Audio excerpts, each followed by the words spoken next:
আজ শুক্রবার, তুমি চাইলেই তোমার জীবনের পুরনো পাপ মুছে যেতে পারে। বিশ্বাস হচ্ছে না? হবে।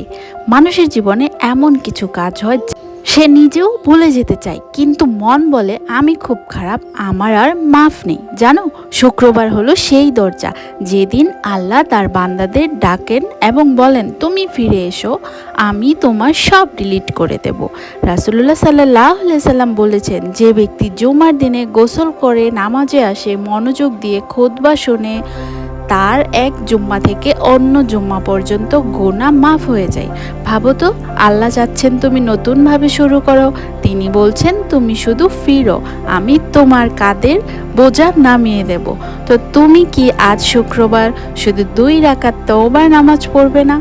তুমি কি কোরআনের কয়েক আয়াত আল্লাহকে বলবে না, হে আমার প্রভু, আমার এই অপরিষ্কার ফাইলটা তুমি পরিষ্কার করে দাও? কারণ মানুষ ভুল করে আর আল্লাহ বারবার আমাদের ক্ষমা করে দেন, শুধু একটা শর্তে, যা চাইতে হবে।